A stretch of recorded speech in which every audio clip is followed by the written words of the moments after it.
This is Jet with Pop Austin Media, and I'm here with Austin OG, entrepreneur and digital creator Hamid Yaz. How's life, man? Man, every day something changes, but we're making it happen, though. We still make it happen in this crazy pandemic world that we're living in. Hell yeah, one step forward, bro. That's all it can be. One step to get through the day, and then get through the week, and then month, blah, blah, blah. Exactly. Let's start from the beginning, though. So, where you from? Southside Austin, Texas. So, born and raised in Austin. Actually born in Mexico. A lot of people don't know that. Okay, so how long were you living in Mexico? Well, we went from Mexico to Iran, back to Austin, and then back to Mexico for half of high school. Oh, interesting. So it was an interesting thing. And for those that don't know, my father's Persian and my mom's Mexican. So a lot of people trip out. They're like, yo, how you speak Spanish? I'm like, well, shit, I'm Mexican. And they're like, oh, you are? They never knew that. Oh, well, I did not know You either. just learned something. You just learned something? So is that where your parents met? Well, college, they both went to UT. Yep. They both went to UT, met here in ATX, and I guess kind of halfway lived happily ever after. And so when they moved to ATX, did they go to Mexico, and then that's where they met and had you? Yeah, so make a long story short, my mom came from Mexico. My dad came from Iran. They both went to school, obviously, UT here. They met. She said he was cute. He had an accent, so they hooked it up. And then he got tired of the U.S., so they went to Mexico and then said, screw Mexico, went to Iran. And then in the, 79, 80, around there, he was like, screw Iran, because everything was upside down with the Khomeini and the Shah, Ayatollahs and all that. So left Iran and came back to Austin. Okay. But during that first time that they had gone to Mexico, that's where I was born.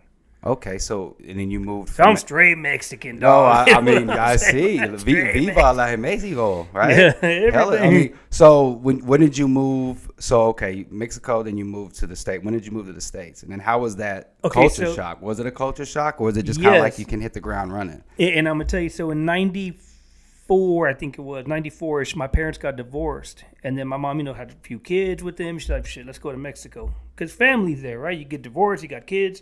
Went to Mexico. We're there for about a year and a half, I think. Now, remember, I was in American school my entire life. But when you go to a whole different country, everything is in Spanish. And now you're in an educational system in Spanish. You're like, yo, wait a second. I thought I knew Spanish, but not this kind of Spanish. Like all technical. And Exactly. It was big culture shock. But as far as like actual Mexican culture, we understood it. Because we would go to Mexico all the time, every summer or, twice a year. So it was nothing new. It was just the schooling that threw me off completely. Like, it was crazy. Oh, I bet. So interesting. So I guess how is childhood, like, going from, did you play any sports? Nah, the only physical activity I like to do, for those that don't know, I used to break from probably 16 to about 22 years old. I was a b-boy, Southside. Oh, so you threw down a cardboard and you was really getting down everything busy. I mean, cardboard and the linoleum over it, and whatever you had to do it. If it was on the gravel, you put cardboard first and then you put the linoleum. Or at school, actually, check this out. This is really quick. I was going to Bowie, right? I went to Bowie High School, but my homeboy called me. He goes, dog, you got to come to Crockett. I go, what the fuck's going on in Crockett? It was ghetto ass school, whatever. I was living luxury in Bowie, or at Bowie. He goes, nah, dog, everyone's breaking over here. I said, we're all breaking at Bowie too. He goes, no, they got a class at Bowie where you can get credit to break. I was like, no way. He goes, no, I'm serious. The problem, remember, this is back in the late 90s. The schools were having problems with kids skipping class and dancing in the hallways or finding ways, places to go hide and go dance. So what Crockett did, it was mainly more black and Hispanic over there at Crockett. So what they did was they said, okay, we're going to make it an elective where you can go break dance in the gym or where the girls do their, what do they call them? The Texans, what's the name of the girls? The ones that flip the fake rifle or whatever it's called. Yeah, okay, yeah. I know drill or whatever. No, yeah, exactly. Whatever they're called. So your parents had to sign a waiver and you could go over there to dance. So I basically transferred from one school to another school just to go break. Interesting. I said, screw Bowie, I'm going to cry. That's what you need more of, those stuff that you like. People are gonna that's gonna interest, so they can go to school and want to have fun. That's dope that they did that. Yeah, especially it was dope. That was kind of like ahead of their time in a sense. I don't Yeah, know if they're still doing that. they were right on time because they were having so many problems at the moment. Now, how long did it last for? I really don't know. That's the question that I got. So you went. So that was high school, right? High school, yeah. So then, in what grade you say? Probably 10th or 11th. Yeah. Oh, 10th or 11th. interesting. Because I think I came back in the middle of 10th grade from Mexico, and I started going to Bowie. Okay, I kind of know how that is because I've moved mid high school ish. So Yeah, like yeah. right in the 10th grade too. So New I know how it is. You're friends, just kind new of like people. you're just a reset. You're just like, oh my god, everybody's already set in stone. So I know how it is. No. Did you go to college? Nah, I dropped out of high school. Oh, okay. Never completed high school. I mean, I got a GED. Walked in somewhere on Lake Austin. I walked in. I was probably 20, 21 at this point. I was like, oh, I need some kind of education on paper, I guess. Back then it was valuable, you know. I mean, just to have it. Yeah. So I you gotta walk have in that and at they least. said, oh, it's a study test and you got to study in all these hours and it's a 6-hour ordeal. I'm like, what's the education level? They're like, well, it's like a 10th or 9th grade education for the GED class. Or I'm sorry, test. I was like, I want to do it right now. They go, no, you have to go study. I go, I don't need to study. I'll take it. They go, no, but if you fail, you can't. You know, all the little details. Trying to make sure that you're not going to just. I said, here's my $40. I want to take it right now. So I took the GED, took it in 2.5 hours. I got a certificate a week later, and I got my GED. That's crazy. Good enough diploma. I bet that's all you need. That just shows how much of a joke it can be. Yeah, exactly. It was like stupid shit. Like it was Christopher Columbus or like something stupid. Oh, yeah. You just give them the answers they want to know. Basically, Exactly. Yeah. That's what it is. It was so easy, yeah.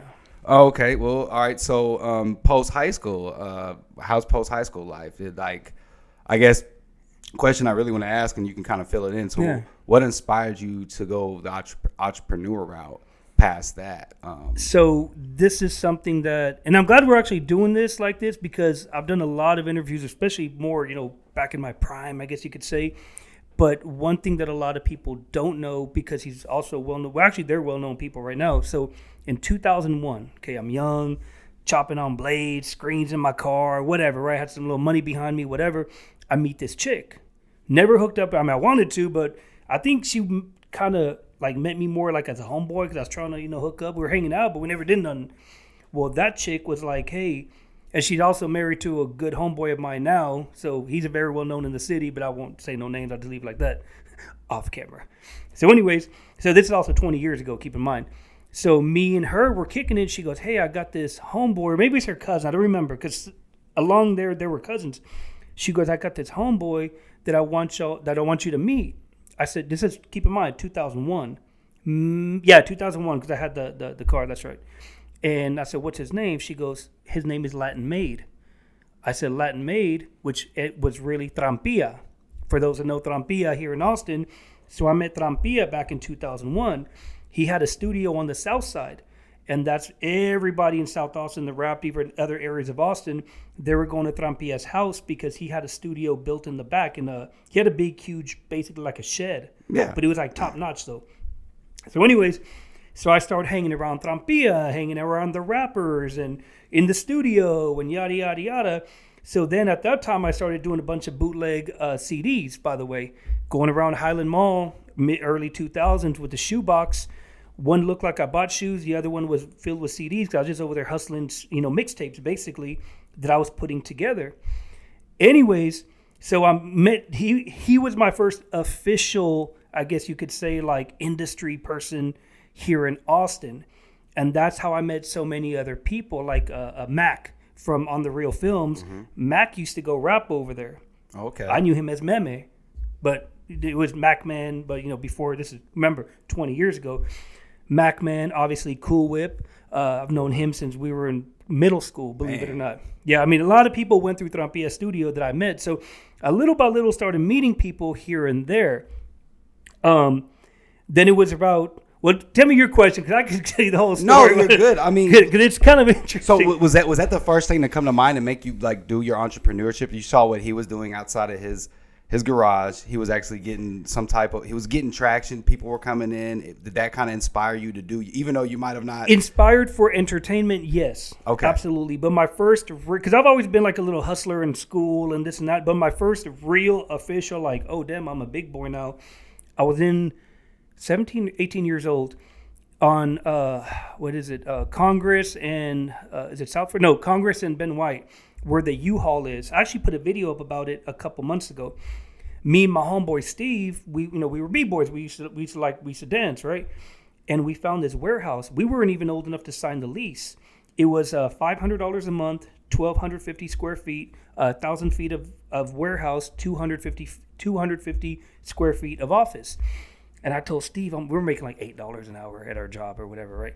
I'm like, bro, if you put 250, I put 250. We got this warehouse and we can throw parties and blah, blah, blah. I think his sister might have signed the lease. I don't remember. Remember, I'm 17, 18 years old. So right behind the U-Haul on Congress and Ben White, there's these little warehouses, okay? So we rented that warehouse. So we start having all these underground parties and such. Well, that was right at the time that Romeo Navarro was doing his, I forget what he called it. It was over there on South First and West Mary. Romeo had it was in the corner because, you got Mondo, Blitz, all the, old B-boys. They were tighter with Romeo because of the fact that Romeo was, well-known breaker here in Austin, whatever. So they were doing their thing down the road. We were doing our thing.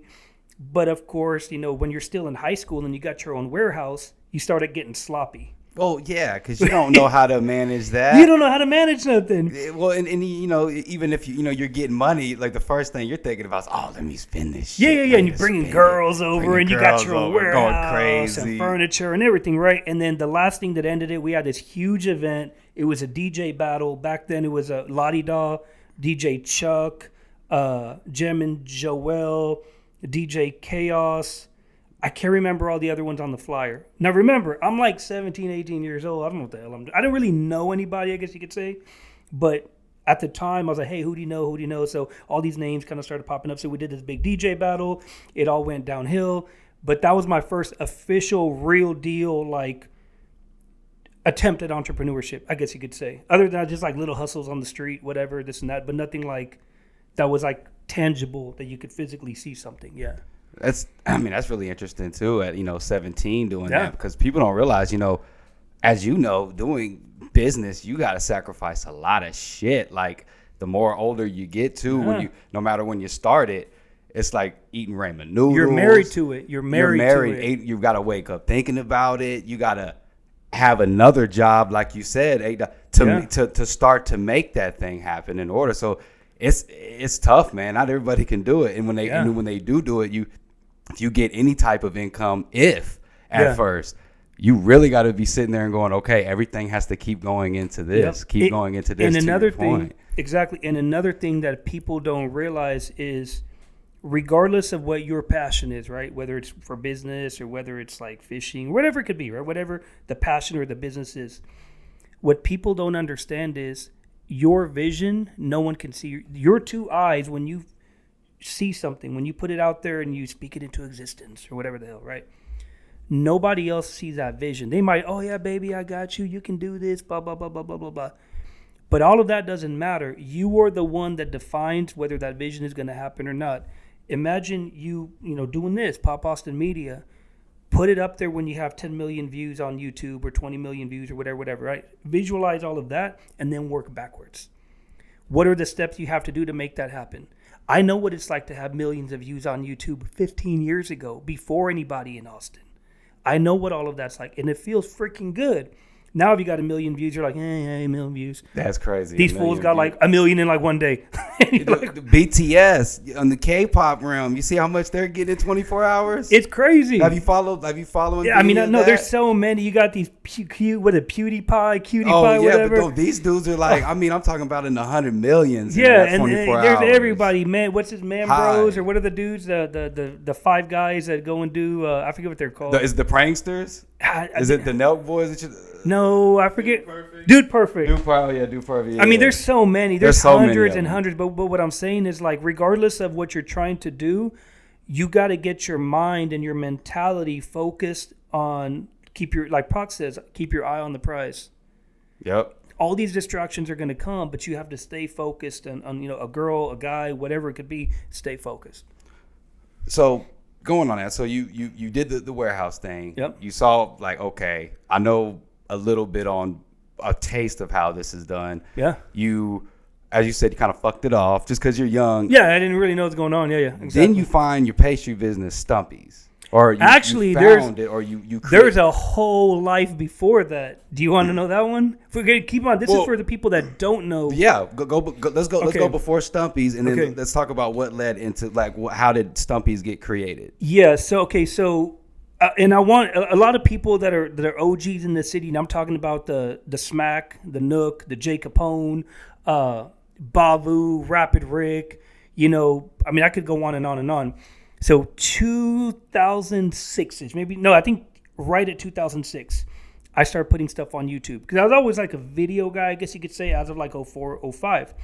So I started putting this stuff on YouTube. I'm like, oh, there's this thing called YouTube where you can put videos for free. But at the time, I think it was like 1 minute long or 10 minutes. Dude, it was so restricted. It might have been like, I think it might have been like 5 or something. Yeah, but like I mean, that. they moved it. They moved the goalpost every once in a while, right? It started going up more and more. So there were no ads. There was no this. I mean, it's very, very limited. I remember that. Like so the YouTube when it first began. Exactly. Now, keep in mind, there was no Instagram. Facebook just barely came out. Nobody like. The streets, I guess, weren't really up to Facebook. Twitter, I think, didn't come out till 06, 07. I don't remember, okay? So all of this social media that we have now was not around, or 95% of it at least, 98% of it, we'll say. So anyways, I was like, oh, this thing called YouTube, whatever. So I started putting videos on YouTube, okay? I think was started off as fights, I think. Well, in 2006, and this is a lot of people nowadays don't know this, so y'all might not even know this, okay? And this is how my quote-unquote name or whatever, but I always went by my street name. I never went by Hamid Yaz. So that's why a lot of people, even Gerald G hit me up the other day. He's like, oh, dog, I didn't even know that was you. And da-da-da-da. I was like, yeah, bro. He goes, oh, you ever tell me your real name? I'm like, 95% of Austin on the street don't use their real name. Come on. Anyway, so yeah, it is what it is. Anyways, so around that time, I started putting these videos on, da-da-da-da-da. Well, I started this website. We'll talk about it off camera. I started this website, and I was getting content from other major websites. They were giving it to me as long as I tagged them. I was putting street fights, slabs. A bunch of local artists were giving me their music because you could download the MP3s. There were resources for people that were breeding dogs because for a while, you know, doing my thing with dogs, whatever. Comedy skits. I mean, it was really, put it like this. Early World Star-ish.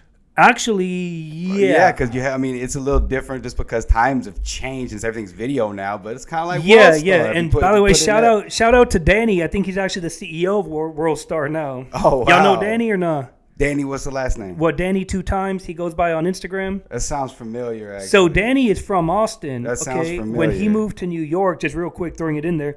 When he moved to New York, because his dad owned a couple clubs here in Austin, he was running a club in New York for his dad. That's how he met Q and all these other guys from World Star. He got into the circle, I guess you could say. Got in really good. Danny is a beast when it comes to like computer, like that type of shit. So then next thing you know, he's rolling with the World Star. I think he's living in Japan now, actually. And Danny, he's either COO or CEO of World Star right now as of God knows how many years. That's dope. But he lived right here, Southside Austin. That sounds so familiar. The name, I could have sworn. I don't remember. Oh, Cotton, that's his last name. That's right. Because that sounds Daniel Cotton. Yeah. Okay, yeah, I know that name. Yeah. So shout out to Danny. That's dope. But he was managing Landing Strip for a long time. Okay. Because that was his dad's spot. So you went from that. Oh yeah. Okay. So I was doing this. So I was doing that thing, right? So what I was specifically doing was I was getting videos, like fight videos. I was putting them on YouTube. Now remember, this was free. This is also 15 years ago. There wasn't a lot of fight content on YouTube, okay? So when I'm putting this content on YouTube, and then right when the chingazo's about to come and the punch is coming, catch the whole thing at blah, blah, blah. And people are like, oh, shit, I want to see it. So at the time, we're doing like 30,000 page views a week. It was going crazy, okay? So what started happening was I now started creating this huge thing on YouTube, and then there's a TV show called ATX Most Wanted, okay? Sinai was a dude's name. He was a rapper here from Austin, Synai. He was the host of the show. It was on ME television. I think Drew Faye was doing his thing at the time, and then Sinai was like, I think they were like ran like 2 shows back to back, whatever it was, or they switched off with hosting, whatever it was. So Sinai said, hey, I want to get you on the show, dog. Keep in mind, I already had like 2-point-something million views on YouTube. The website is going bananas, blah, blah, blah. So Sinai pitches my stuff to the executive producer, whatever, some chick. She looked at my stuff and was like, oh, hell no, this guy ain't coming on. That was 2007 by this point. So she's like, hell no. And I was like, man, screw them, blah, blah, blah, blah, blah, whatever, right? Like, I'm popping on the internet. Like, at the time, like, I go to Houston and you got, Trey and all these people like, hey, what's up, dog? Because they knew me from the internet. ESG, same thing, right? That's how I know a lot of these people from relationships from 10, 15 years ago. Anyways, fast forward, they wouldn't let me on the show. So I was like, screw them. I want my own show. So I went to check. Exactly. Because remember, I was like a video dude, but I was like little handycam video dude, like little at home, handycam, but just upload to YouTube. And I got a video on whatever. I go to the local TV station here in Austin because someone told me, they go to that Austin Access stuff. I was like, for real? They go, yeah, like you can use it for free. I was like, okay. So I went to, at the time it was called Channel Austin. I said, what do I got to do to get a show? They go, you just got to take these classes. I think it was like a couple $100 and you can have your own show. I'm like, bet. So now I get my own show and I start doing things in Austin. Remember, I still had that site going, but I was slowly transitioning out of it because I was getting too ahead of myself, or I was doing things I shouldn't have been doing publicly. And I was like, yeah, let's slowly turn away from that. So then I started doing the things on TV. I'm getting the content from TV, the urban stuff, the comedy stuff, doing 07, 08, doing characters, doing all this and that. And then I'm putting that on YouTube. So now I've got people, hey, can you come and host this this event with us? Can you be in my commercial for this? So now you've got the internet, I've got television, I've got radio. And Danny, as a matter of fact, asked me, this was my first quote unquote next step into the next entrepreneurial endeavor. Danny was running the landing strip. Danny asked me, he goes, hey dog, can you do a commercial for us? I was like, yeah, sure. Like the voiceover? He goes, yeah. So I did the voiceover, and he goes, hey, can you basically represent us? Because there was a shooting at Landing Strip. They stopped advertising for a couple of months, but they wanted to get back advertising. Well, I was tight with Danny. Danny's the one basically calling the shots at the Landing Strip. So I was like, bet. So I was like, damn, I can become an advertising agency. Now, keep in mind, this is like 08, maybe 09. So once I learned that if you become an advertising agency, you get 15% of the deal. Okay. Yeah, I didn't know that. Now, keep in mind, I'm from the street. I don't freaking know.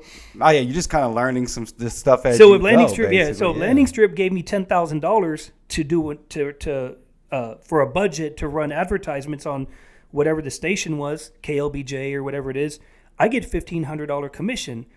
So I was like, bet. So that opened up my eyes to a whole new thing. So that's when I started an official. And by the way, I'm doing the speed process because there's still a lot of like details to it all. But from 07-ish, I transitioned basically into now getting behind the camera or on the mic, doing voiceovers and commercials. So then I started a small business development company. I brought a photographer on board. I brought a guy that does, computers and networking and so on. My mother's been a bookkeeper for God knows how many years. I brought her on. So basically, I was getting small cuts out of everything I was doing with everybody. However, keep in mind that in 2009, 2010, I'm pitching to small business owners in Austin about this whole new digital world. They thought I was full of shit because they're like, what's the ROI if I put a video on YouTube? What's it going to do for me? Now everybody's hold on, yeah, and you can't blame them. Well, yeah, because it's like, so I'm trying to find a way to say, oh yeah, but it lasts forever and blah blah blah. Anyways, so a lot of people didn't have faith in digital marketing because keep in mind, there still was no Instagram, there was no TikTok, there was no Snapchat. Facebook was barely, I think, if I'm not mistaken, Facebook was barely coming out where you could do ads or whatever. Barely. Yeah, and I don't even think it made. Yeah, might have not even done. It was like, and if it was real willy. Yeah. That's what I'm saying. $1. That's what I said. Like barely. Yeah. So basically, my whole plan to bring Austin into let me rephrase that, to bring Austin business owners into the new digital space didn't really work. I'm not saying I was ahead of my time because I'm sure there's other. I mean, honestly though, that like for being a little local dude, yes, ahead of your time, honestly. Yeah, for being a little local dude, yes. But when you at the world, there are probably 1,000 or 10,000 or 100,000 people like me that saw something years ago. Oh yeah, there's going to be a handful. I mean, a good chunk when it comes to the world. But like out in Austin though, you were definitely ahead of your time. Yeah, there weren't that many. So I was like, damn. So I basically kind of shut down that operation because because I wanted to go shoot commercials. I wanted to go do this, and everybody still wanted radio and television, which was fine because I'm still making my 15%. But I was like, no, I want to do this digital thing. Anyways, slowly but surely, I kind of folded that. I chilled for a few years. In 2015 is when I launched Stumpy's. And obviously that was convenience stores, restaurants, fruterias. Spent like goddamn $25,000 on a damn dessert trailer. Oh, man. All kinds of things. So then Stumpy's is doing real good. Money's coming in, blah, blah, blah. And then I got hooked up with an organization called SCORE, which, by the way, I highly recommend for anybody that owns a business or starting a business. These are like OGs, like business OGs that are now retired or whatever, that are dedicating their time to mentoring people for free. Just FYI. I mean, I met a former CFO of Pepsi through SCORE. Cool. And he's tight, lives in Terrytown, calls me, hey, let's drink a beer, blah, blah, that kind of shit, right? Anyways, what I'm saying is, so these are people that really help you. Well, I got on board with them. There's a thing with Univision. Now, keep in mind, I wasn't publicly out there in the business world, though. I was just behind the scenes, never showing my face on the business pages, which was like Instagram, Stumpy's 512, whatever. So SCORE said, hey, you speak Spanish. Do you want to represent us for this Univision Entrepreneur Summit?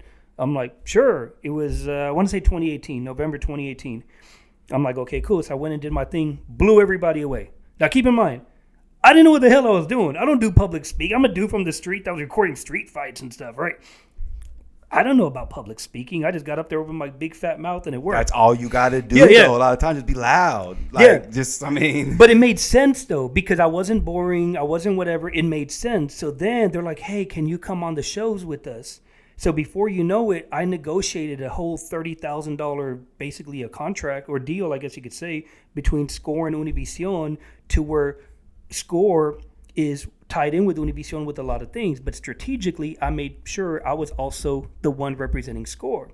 So all those times that SCORE was on Univision, that was me. Awesome. Because I'm the, Hamid Yaz, da, da, da. So then they invited me for anyways, so that turned into Univision, the Hispanic Business Convention of Texas, the speaking at UT. Like, before you know it, like, all this stuff is taking off. And I'm like, oh, shit. Like, I still got a business to run. But slowly I was like, screw the business. I like this stuff. So I slowly started transitioning away from the business because now I found a new love of going and Texas Workforce Commission hired me to put together a training package for their people to go out to business owners to teach them stuff on how to grow their businesses. That's awesome. And this is no lie. I'm talking about thousands of. Called my homeboy Orlando. Hey, dog, I got $500. I need you for 2 hours. For real? Yeah, we're going to Waco and we come back. But anyway, what I'm saying is, there's so much that happened behind the scenes. So fast forward to that. That's where I got really interested in business because I'm like, I didn't realize I was so good at it until I opened my mouth and realized how I can change somebody's life. So real quick. So I know there's a lot I gave you. No, you're good. No. I'm just going to touch on some things that we can move on. So what got you from that to like the food, like from doing that to the food business? Like, So I've always loved, so early Instagram 2012-ish or whatever, I was the dude on it. I'm not saying that dude. I'm saying I was the guy on Instagram that would take a picture of the meal and cook it and prepare it and, all the 2012. Yeah, for the gram. Yeah, for the gram. And I'm a damn good cook. I mean, I'm not going to say I'm a chef because I'm not. I'm not going to say I'm a real baker because I'm more of a hustler than a baker. I was going to Walmart buying those goddamn 50-cent pies and flipping them to the restaurants that were right across the street from the Walmart. I was just putting chocolate on it and putting a marshmallow in the middle. That's... What does it say, dog? Yeah, there you go. Yeah, but anyways, so I use my expertise in digital marketing and creation as far as like flyers and maybe little videos or whatever. Hell, I got my boys K. Paul and Pimp and Pen. There's a video I did for Stumpy. I don't know if y'all saw it, for Slab Barbecue. I think I did see it. They're rolling in the slab. Yeah. Because I was like, Penn got the slab. Slab is one of my clients. I'm like, yo, let's do this little music video type of thing. They're like, bet. They rolled up. I've been knowing them since forever, and just made the phone call. They came through. We did a little promo video. Awesome. So it's little things like that I used old experience and knowledge. Basically, that's what I do in my life. I get old experience and knowledge, transfer it to the new thing. to the new thing, to the new thing, to the new Yeah, thing. keep the leveling. It's all about growth. It's all about growth. So you go from that. So it looks like really the big thing is you went right back home to entertainment. That kind of brings me on to like my next really question is like you're an Austin OG. Yeah. Born and basically raised in Austin. I'm 42. I've been in Austin 38, 39 years of my life. So basically, I don't really think comes with age. It just comes with time. Yeah. And so experience. You can be 25 years old, and if you've been playing basketball since you were 5, you're an OG at playing basketball. Yeah. It doesn't have to do so. Or even being like YouTube. What's his kid's name? Ryan's World, or the guy that opens toys. Yeah. By the time he's 20, he's like a YouTube OG or like a toy opening exactly. OG. And he's 20 years old. So and he could be like 20 or 15 or whatever. But also like so you mentioned names prior. What was the dude's name again? I forgot it. The first dude. Trapia? Yeah, Trapia, yeah. Trapia. So, how was it running behind the scenes with KJ and Hines? Because you guys were really ahead of your time, especially with you. Yeah. If you're not going to say you're ahead of your time, I'm going to tell you you're ahead of your time. I appreciate that. I'm going to give you your roses when you're here. I appreciate that. With the digital content and whatnot, so talk about like what was your first bat at that? Like, was it when you saw them in the studio? Is that where you met KJ Hines? I'm trying to remember how I met KJ because I think I met. I just went not. Hold on. Walter, if I'm not mistaken, is KJ's dad. Okay. I met KJ's dad first, and I think I met him through Will Hustle, possibly. We had a video shoot at Genie Car Wash in like 2006, 2007, I think it was, called Southside Superstars. KJ, I forget how it happened. I don't remember all the details. Walter rolled up in a little van. He had the KJ Hines wrapped van, and KJ rolled up. He goes, "Oh yeah, this is my son. I told you about. Yeah, he's gonna take off." And da da da da da. I'm like, "All right," but I think I had met Walter like a week or two prior. I'd say we're having this video shoot. KJ rolled up, but it was everybody. I think like even that dude Honcho Management. He was in that video. Macman was in that video. I mean, there's so many people. From the D Brown, I think Eric in Envision Films, he might have been in that video. He might have been early Eric. Yeah. I mean, I've been knowing Eric since 15 years ago. So only what I'm saying is like, I got to look back at that video to see who all was in it because I don't even remember. There's just so many people there. Anyways, so that's how I officially first met KJ particularly, and then we just got really tight, really cool. He used to run with Nosa, what's his name? His little chubby homeboy, Nosa. So we all became cool. We see each other at events, whatever, and then I went to Fort Hood, it might have been. KJ did a thing for the troops. Well, I'm sorry, for it was family day at Fort Hood. So they're like, "Hey, can you come and tape this?" Because remember, I was the video dude, I guess you could say, of Austin. Get content. So I've got all kinds of content. I had one, as a matter of fact, I think I was looking at it the other day or 2 weeks ago, KJ freestyling in the car on the way back from Fort Hood. Oh, man. And that's when Tim Curry used to run with KJ also, because Tim Curry was really investing a lot of time into people like KJ. Khalid was another one. Tim Curry was producing a lot of that early stuff. Yeah, I mean, so many people, but yeah, KJ's he's with Japan, Hawaii, or somewhere right now. He's in Hawaii. Yeah. I still jam that up and down. That stuff's still here. We jam the hell out of that song still. Yeah. I got a lot of memories with KJ, man. He's always been good people. His dad, I think his dad's from Cedar Park originally. I think, if I remember right. Yeah. Okay. And then speaking on Austin OGs, you got an event, or not just you, but you guys got an event coming up at Spinners. And so. I've been wanting to do this for a while. I think it's tonight. No. So I don't know who. I don't know if it's Lil J putting that together. A shout out to Lil J. I mean, he's like. I saw 2 of them, so excuse me. Yeah. Okay. No. It's good. So one is for tonight. This is Texas or something like that. Yes. There you go. Honestly, I don't remember who put it together, but you've got I think Nook, Keith Corona, Die Slow, JD, and all them on it. I don't know exactly who's putting it together because I didn't really look at the flyer. I just showed love and reposted it. But that's like an old school with the new school. What I've been wanting to do for a while, and when I saw that flyer, it actually inspired me. So Arash is the owner of Spinners, okay? And he happens to be, he's Persian and white. Shout out to Arash. And he owns a bunch of shit in Austin, whatever. So I hit him up, and I've been knowing him for a long time too. Hit him up. I hit up Nick, which happens to run Spinners. For those that don't know, Nick used to own a club, Club End Up here in Austin. I'm talking about SPM was there, Lil Flip, and you know, like all kinds of. Yeah, Nick is super Austin OG, but he's running that club now for our Rush. So I hit him up. I went by him. I look, this is an idea I got. It's not going to be no goddamn performances because you know how these people are where I got to go first. I want to go last. And you put my name on the flyer. Every bunch of crybabies and a bunch of mic hogs, just FYI. So I was like, no performances, just like a big-ass reunion party for the people really 2012 and prior. Now, you're never going to get everybody's name on the flyer.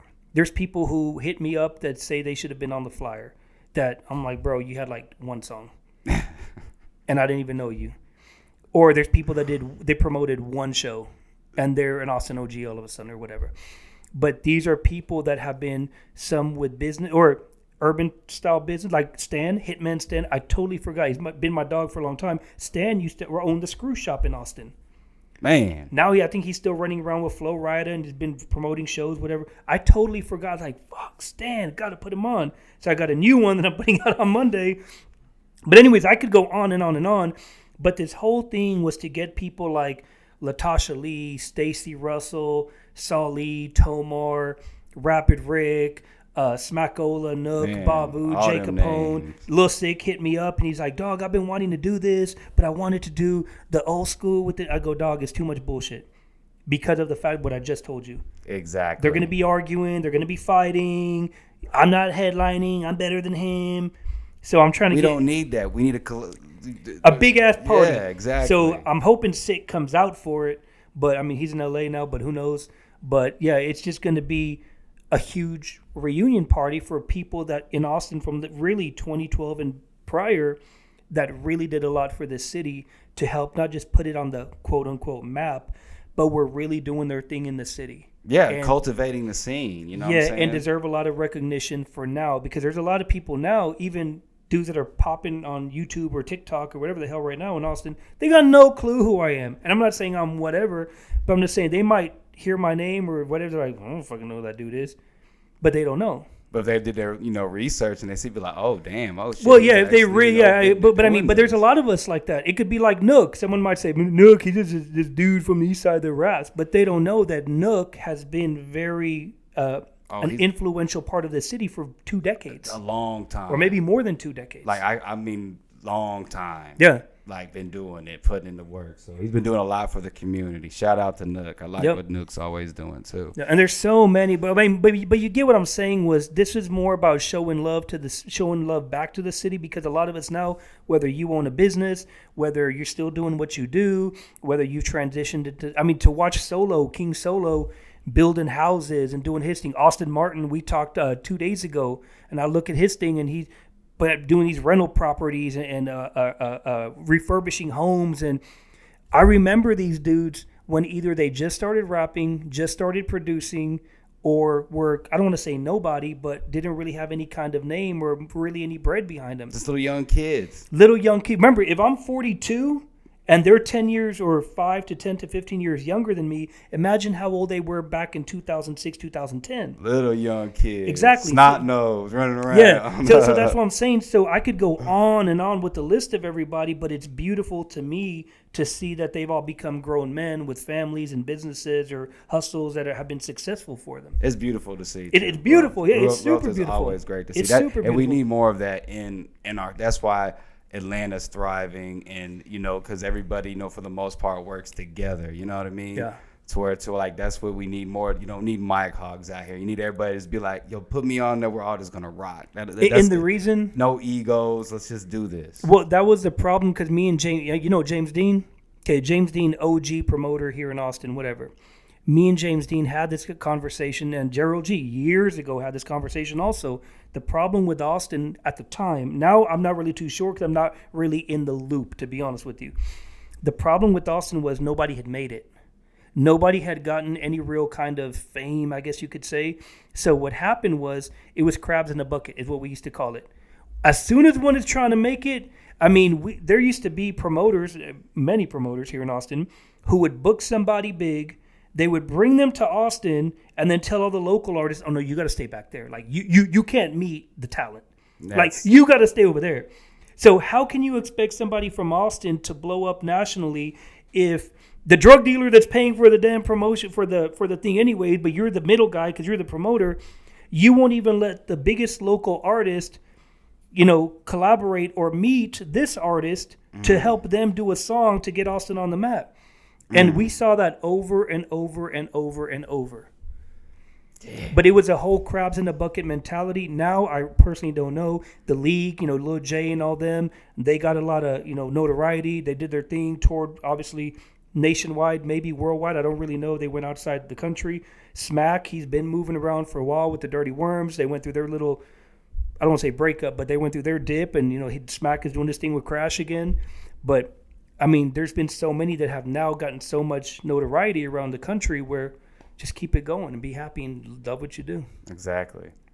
Let's switch some gears. So all right. So for the dummy, okay, let's talk about crypto. So for the dummy that doesn't know, what's the most simplest term or way that you can break down like what is crypto?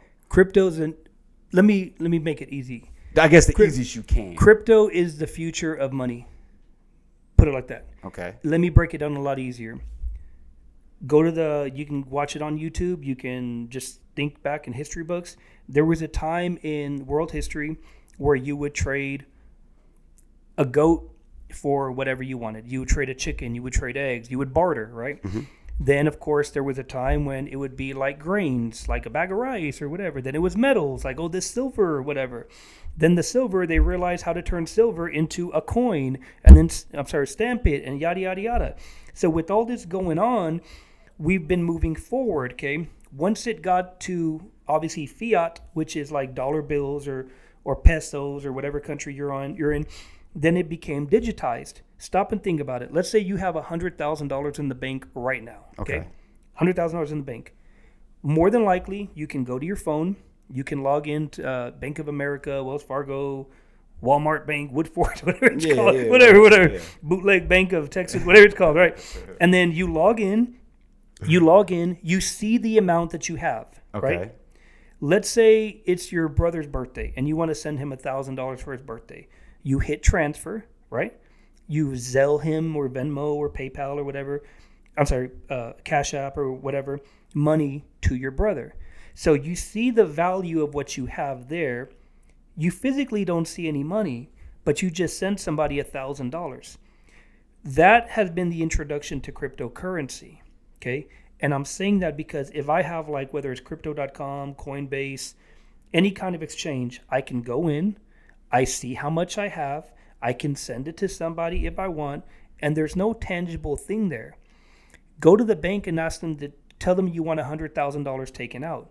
You more than likely can't just take it out of an ATM. You more than likely can't take it right out of. It's a process to get your money. Yeah. With crypto, if you have the $100,000 and let's say you sell it all, you push one button, it goes to your fiat account, and then you can transfer it to your bank, and then you can start withdrawing or however you do it.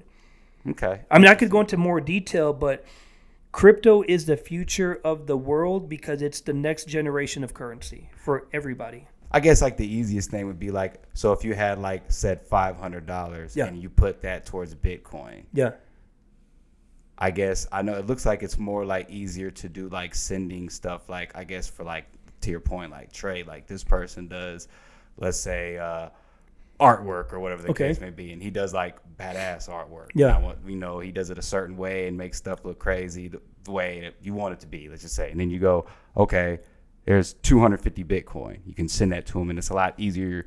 You can, in a sense, to send, I guess, if depending on how their Bitcoin is set up. And is there ways to make money off Bitcoin to let it make its own kind of stocks? Okay, put it like this. I'm gonna tell you two things. Let's say if I say I go to ACL, right, and I sneak in 20 water bottles. Okay, there's no water. Let's say for whatever reason they ran out of water, right? I've got 20 water bottles, and I walk into ACL we'll say ACL.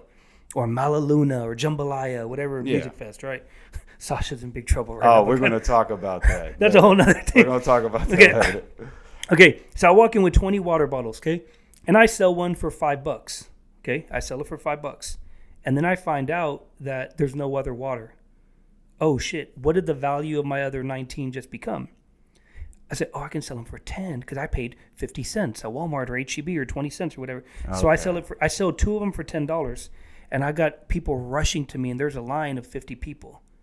we want that water. The value of that water I'm holding, I could get $50 for it. Got it. And people will buy it. So when you're looking at Bitcoin that has, I believe, 21 million that are only out there circulating, that no more are ever coming into existence, that's why the value of Bitcoin goes up, because it's supply and demand. So when more people around the world, like El Salvador or other countries, are adopting it as national currency, or major retailers and such are accepting it for payments, your Bitcoin, that there's only 21 million in the world, has gone from $2 to $64,000 today. Gotcha. And Bitcoin, just FYI, will eventually become $500,000 to $1 million within the next 5 to 7 years. Mark my words on it. And we got it on camera right now. All right. Well, let's see. We So can just go letting back y'all and know right now. timestamp that. Couple more things, and we'll wrap this up. What do you think about Joe and Eli moving to Austin, or since they moved out here? What do you think about their move? Okay, so Joe Rogan, I've always liked him for years. I like the way he does his podcasts. He just don't give a damn. But one thing I specifically like about him is the fact that he wants knowledge. He brings on so many people that can educate him. He's a very smart individual, okay? One thing, though, that I remember specifically about Joe Rogan, they were talking, I forget who it was, this was years ago. They were talking to him about business. He didn't care about, I don't know if you know this or not, he didn't care about business whatsoever. He said, I just want to make my money. I don't want all the headaches of any business, blah, blah, blah, blah, blah. He was not an entrepreneurial dude. I did a podcast with these dudes about 3 years ago. I went to the Onnit Labs in South Austin, Onnit facility in Austin. And I was like, damn, this place is badass. And they're like, oh, Joe is one of the owners. I was like, who's Joe? They said, Joe Rogan. I didn't know that at the time. Come to find out, I did some research. He finally got into business. I guess the dude or whoever started it with Joe, maybe an investor, whatever. And that's how Onnit took off. Joe Rogan is one of the investors. So he gets all this information, not just about business, but about the world around him. And that's how you become a very intellectual person, by listening to people that have been there, done that. Soak up the game, because success leaves clues, as they say. Elon Musk, I like his style because he don't give a damn. He's like the cool nerd, I guess you could say. But specifically with Elon Musk, I think he's a cocky dude, number one. Okay. Number two, I think he's too smart for us. Okay. And the reason I say that is because stop and think about a friend of yours, okay, that owns a business, a local business that's successful. They're married to that business, right? It's all about that. Imagine having a business, Tesla, that's a million times bigger than your friend's business. Then imagine having SpaceX. Then imagine having the Boring Company. Then imagine having Solar City. Then imagine having the AI shit that he's Neuralink, whatever it's called. So now imagine 9 different things going on with the baby mama, with 5 kids, still have time to jack around on damn Twitter and whatever he's doing, right? But I think Elon Musk feels like he's like the god of the internet, Lord Musk or whatever he likes to go out. Yeah, you know? I mean, Elon's crazy. But I like his style. Don't get me wrong. I still love the dude.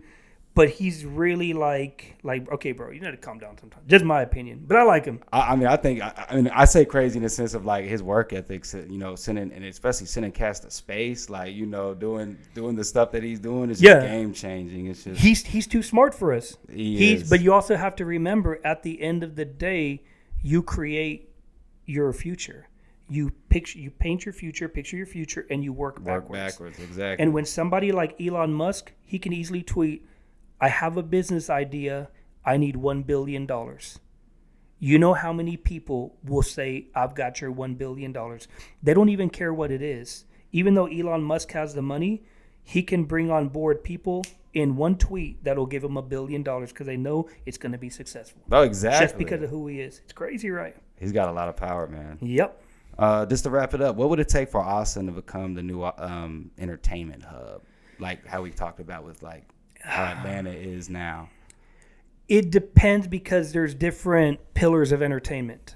And what I say, it's like a business. You have different pillars of revenue.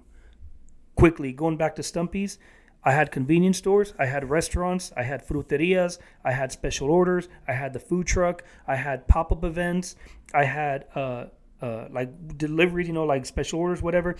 So there were 7 different ways that the business was making money in case one of them died down because of the rain, the cold, whatever it was, weather related. When you're talking about entertainment, there could be so many things tied in with that. It could be television, film, radio. To me is dead, to be honest with you.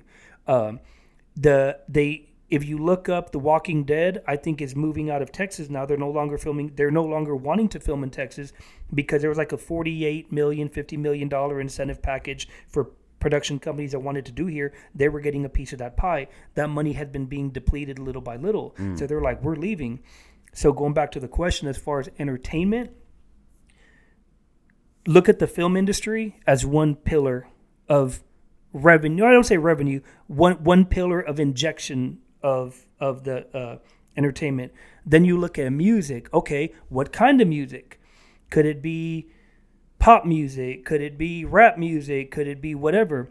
Then you could look at it like the shows, for example. Astroworld is in Houston. Mala Luna was San Antonio, I think, something like that.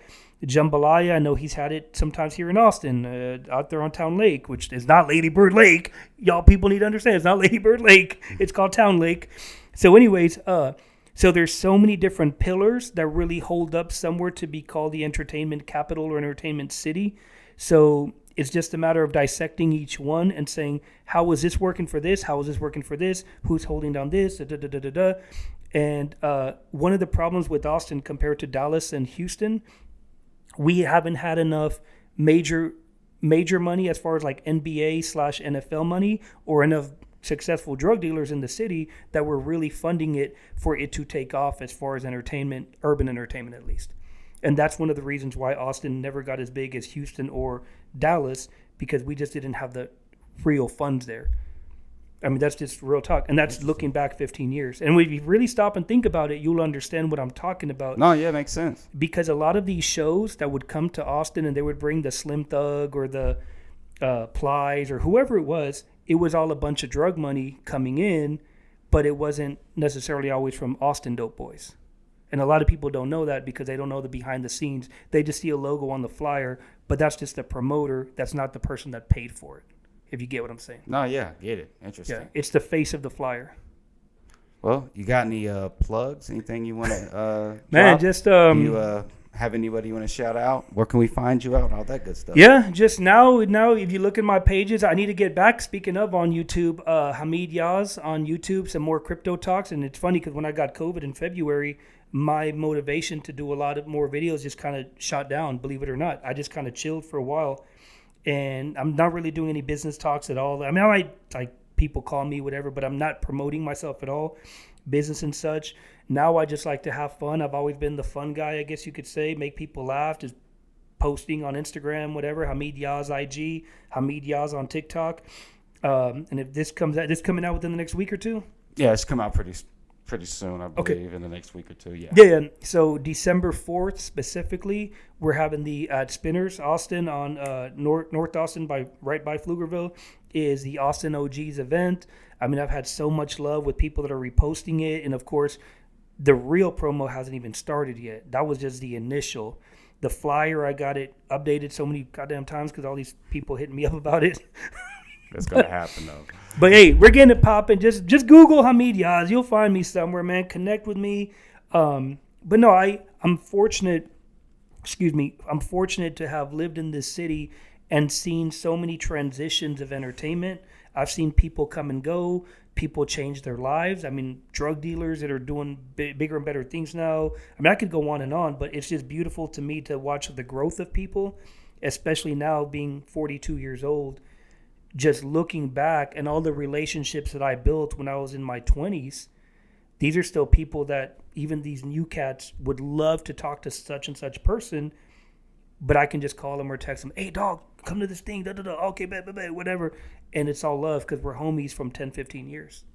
So that's dope. It's a beautiful thing, man. Yeah, that's really beautiful, man. Well, man, I appreciate you coming through. We got a lot of knowledge from you. Great conversation. This is Jet, and I'm signing out. Like and subscribe, y'all.